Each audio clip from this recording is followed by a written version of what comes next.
परमेश्वर को किसी ने कभी नहीं देखा।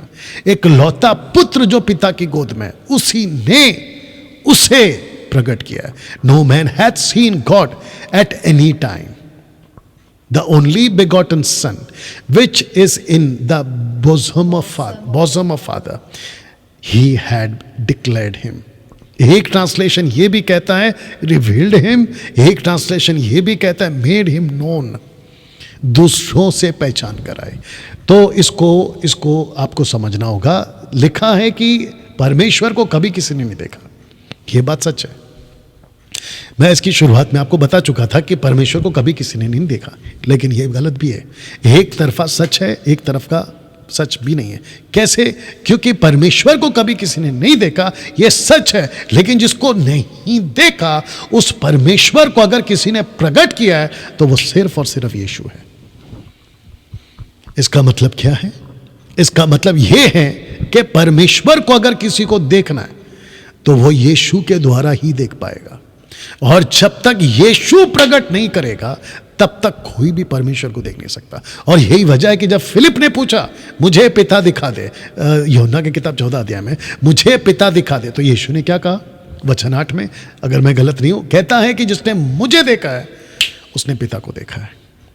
तो इस वचन को आपने अभी तक कैसे पढ़ा मुझे नहीं पता, लेकिन इस वचन को परमेश्वर की आत्मा की मदद से आज आपको एक ऐसा एंगल दे रहा हूं जो कि फिर से पढ़ दे रहा हूं। कहता है कि उसी ने उसे प्रकट किया, उसी ने। इसका मतलब है कि यीशु ने परमेश्वर पिता को प्रकट किया है, और जब तक अगर पिता परमेश्वर यीशु मसीह प्रकट नहीं करेगा कोई पिता को नहीं समझ पाएगा।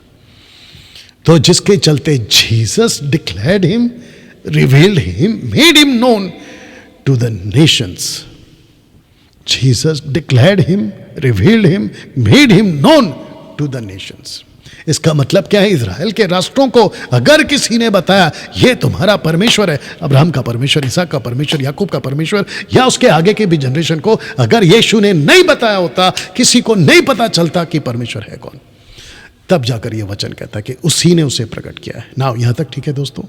अब एक ऐसा वचन जिसको आपने कई बार पढ़ा है, लेकिन उसमें से आज एक चीज आपके बीच में रख रहा हूं। मेरी रिक्वेस्ट है कि जितने मुस्लिम्स हैं जो खास करके बाइबल पे डिबेट करते हैं, खास करके इस वचन पे डिबेट करते हैं, अहमद शेख जो कि एक वक्त में बहुत बोलता था, मर चुके हैं वो, लेकिन उसका चेला जाकिर नाइक या उसके कई डिसाइपल्स इस एक वचन को लेकर बहुत गड़बड़ किए हैं। आज मेरी कोशिश है कि मैं आपको इसका दूध का दूध और पानी का पानी कराऊं। तो मैं चाहता हूं कि सबसे पहले इस वचन को बहुत ठहराव के साथ एक एक लाइन को इसको हम पढ़ेंगे। लिखा है कि आदि में वचन था, वचन परमेश्वर के साथ था और वचन परमेश्वर था। वचन 2, यही आदि में परमेश्वर के साथ था। तो क्वेश्चन उठता है कि आदि में फ्रॉम द बिगिनिंग परमेश्वर के साथ कौन था? वचन। लिखा है कि आदि में वचन था, वचन परमेश्वर के साथ था और वचन परमेश्वर था। वचन परमेश्वर था, वर्ड वॉज गॉड। यही आदि में परमेश्वर के साथ था। अब इसका पैरेलल देख लीजिएगा, इब्रानियों 1:1-2 तक में लिखा है कि पूर्व युग में परमेश्वर ने बाप दादाओं से थोड़ा थोड़ा करके और भांति भांति से भविष्यवक्ताओं के द्वारा बातें की। इसका मतलब क्या है? पूर्व युग में इस वचन ने बात किया था। मैं रिपीट कर रहा हूं कि पूर्व युग में इस वचन ने बात किया था, थोड़ा थोड़ा करके और भांति भांति से भविष्यवक्ताओं के द्वारा बातें करा। अब आपको पता है कि जिसने आदि में बात किया था, शुरुआत में बात किया था। वचन 2 को पढ़ो, इसको नहीं रखा है क्या मैंने? इब्रानियों 1:2 पढ़ो जल्दी से, जल्दी निकालिए।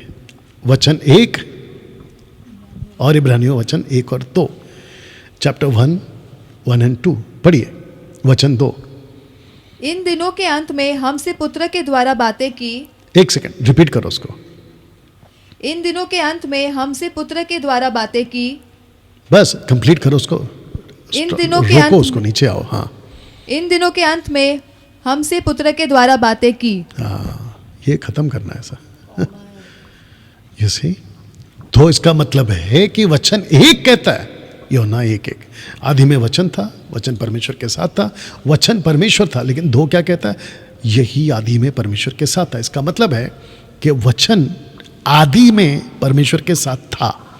इब्रानियों 1:2 क्या कहता है? पूर्व युग में परमेश्वर ने बाप दादाओं से थोड़ा थोड़ा करके, भांति भांति से भविष्यवक्ताओं के द्वारा बात करके अंत के दिनों में अपने पुत्र के द्वारा हमसे बातें की। तो इसका मतलब है कि बातें की, ऊपर लिखा है बातें की, बातें करता रहा। पूर्व युग में भविष्यवक्ताओं के द्वारा बातें करता रहा, अंत में पुत्र, अंत के दिनों में पुत्र के द्वारा बातें की। अब प्रश्न उठता है कि जो आदि में वचन था, वो वचन न्यू टेस्टमेंट में क्या हो गया? क्या आपने कभी गौर किया? ध्यान से सुनो। जिसको इसने लिखा था, और जब शास्त्री फरीसी इसको पढ़ते थे, और यूहन्ना जब इसको बोल रहा था, तब तक सब कुछ ठीक था। उनको लगा कि ठीक है, ये बिल्कुल सच बोल रहे हैं। आदि में वचन था, सही बात है। वचन आदि से था, ये भी सही बात है। पूर्व युग में परमेश्वर ने बाप दादाओं से बात करी, यहां तक भी ठीक है। लेकिन जैसे ही यूहन्ना एक कदम आगे बढ़ा और उसने वचन 14 बोल दिया, लिखा है कि वचन देहधारी हुआ, अनुग्रह और सच्चाई से परिपूर्ण होकर हमारे बीच में डेरा किया, और हमने उसकी ऐसी महिमा देखी जैसे पिता के इकलौते की महिमा। तो किसकी महिमा देखी? वचन की। किसकी महिमा? किसके महिमा के साथ में वचन की महिमा की तुलना की जा रही है? परमेश्वर के महिमा की तुलना किसके साथ की जा रही है? वचन की। तो आदि में क्या था? वचन। वचन क्या करता था? बाप दादाओं से बात करता था। वचन किसके साथ था? यहोवा के साथ में था। लेकिन उसके बाद में अंत के दिनों में परमेश्वर ने किसके द्वारा बातें करना शुरू करी? बेटे के द्वारा। वो बेटा क्या हो गया? ओके, इसको यहां रखा है मैंने। वो बेटा क्या हो गया? वो बेटा देहधारी हो गया। तो लिखा है कि इन दिनों के अंत में हमसे पुत्र के द्वारा बातें की, जिससे उसने सारी वस्तुओं का वारिस ठहराया, और उसी के द्वारा जल से सारी सृष्टि रची। इसका मतलब है कि जो पहला वचन था, ओके, आपको बहुत ध्यान से सुनना होगा, जो पहला वचन था, तो वचन बाप दादाओं से बात करता था। लेकिन जब वही वचन देहधारी हो गया, तो वही वचन अब हमसे बात कर रहा है।